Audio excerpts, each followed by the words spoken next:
día 28 de junio. Primeramente lea los Salmos 129 al 133.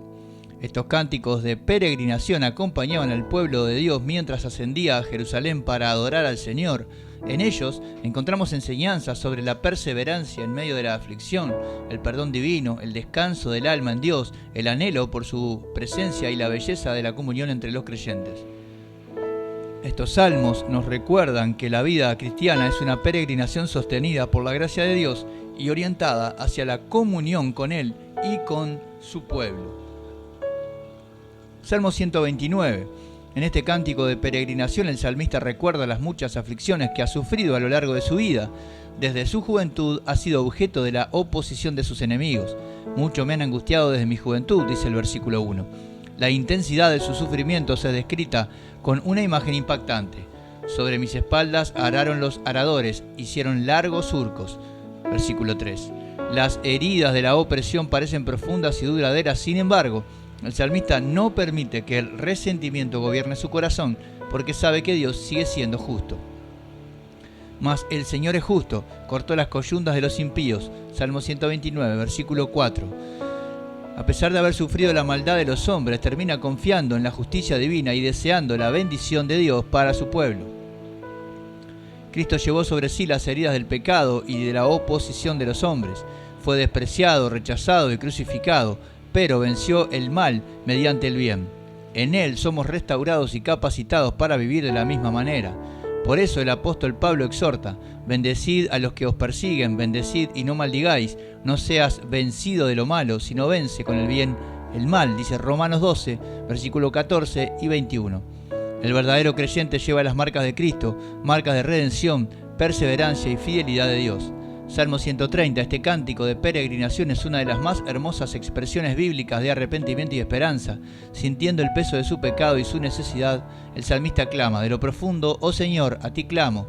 Salmo 130, versículo 1. Reconoce que nadie podría permanecer en pie si Dios tratara a los hombres conforme a sus pecados. Si mirares a los pecados, ¿quién, oh Señor, podrá mantenerse? Salmo 130, versículo 3. Sin embargo, encuentra consuelo en una verdad gloriosa. Pero en ti hay perdón para que seas reverenciado. Salmo 130, versículo 4. Por eso espera pacientemente en el Señor.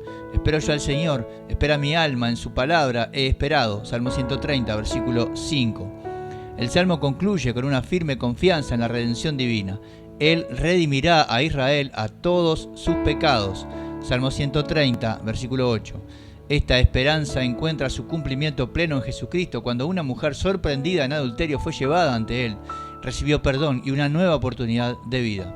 El apóstol Juan escribe: si confesamos nuestros pecados, Él es fiel y justo para perdonar nuestros pecados y limpiarnos de toda maldad. Primera de Juan 1:9. Cristo pagó en la cruz deuda de nuestros pecados. Solo en Él encontramos verdadero perdón y reconciliación con Dios. Confiesa tus pecados al Señor y descansa en la esperanza que brota de su gracia. Salmo 131.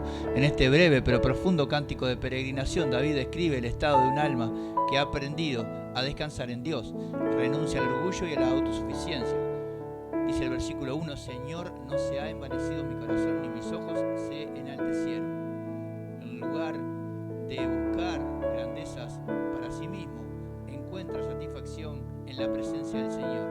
En verdad que me he comportado y he acallado mi alma como un niño destetado de su madre. Como un niño destetado está mi alma. Salmo 131, versículo 2.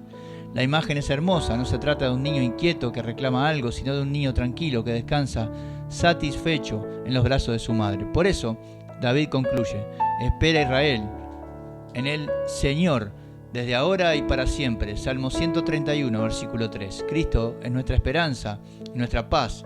En Él encontramos descanso para nuestras almas cansadas y seguridad en medio de un mundo lleno de ansiedad y de incertidumbre. Él mismo prometió: la paz os dejo, mi paz os doy. Yo no os la doy como el mundo la da. Juan 14, 27. Espera en Cristo. Él puede aquietar tu corazón y darte la paz que ninguna circunstancia puede quitar. Salmo 132. Este salmo recuerda el profundo deseo de David de honrar a Dios y establecer un lugar para la adoración del Señor en Jerusalén. David había hecho de esta causa una prioridad absoluta. No entraré en la morada de mi casa, ni subiré sobre el lecho de mi estrado, no daré sueño a mis ojos, ni adormecimiento a mis párpados, hasta que haya lugar para el Señor. Salmo 132, versículos 3, 4 y 5. El salmista también recuerda las promesas que Dios hizo a David respecto a su descendencia y a la permanencia de su reino. Luego celebra la elección divina de Sión, porque el Señor ha elegido a Sión, la quiso por habitación para sí. Salmo 132, versículo 13. Estas promesas apuntaban más allá de Jerusalén y del reino terrenal de David, señalaban al Mesías que había de venir. Cristo es el Hijo de David prometido por Dios. Él es el verdadero Rey cuyo reino no tendrá fin. Por eso Pedro exhorta: desead como niños recién nacidos la leche espiritual no adulterada, para que por ella crezcáis para salvación. 1 de Pedro 2:2. Cristo debe ocupar el lugar central de nuestra vida. Su gloria, su reino y su voluntad deben ser nuestra prioridad. Agradar a Cristo debe ser la gran aspiración de nuestra peregrinación en este mundo. Salmo 133. David compone este cántico de peregrinación para celebrar la belleza de la comunión entre los hijos de Dios. Con admiración declara: mirad cuán bueno y cuán delicioso es habitar los hermanos juntos en armonía. Salmo 133, versículo 1. Luego utiliza dos ilustraciones para describir esa unidad. La primera es el aceite de la unción que descendía sobre Aarón, símbolo de consagración y bendición divina. Salmo 133, versículo 2. La segunda es el rocío del monte Hermón, que fertilizaba la tierra y traía vida. Salmo 133, versículo 3. Ambas imágenes enseñan que la unidad del pueblo de Dios es una bendición que procede del Señor y produce abundante fruto. Jesús mismo oró en esta unidad: para que todos sean uno, como tú, oh Padre, en mí y yo en ti, para que el mundo crea que tú me enviaste. Juan 17, 21. La belleza de la iglesia se manifiesta cuando creyentes distintos viven en amor, humildad y comunión, unidos por una misma fe en Cristo. Él es el vínculo perfecto que une a su pueblo, disfruta del privilegio de pertenecer a la familia de Dios y procura vivir en la unidad que Cristo compró con su sangre.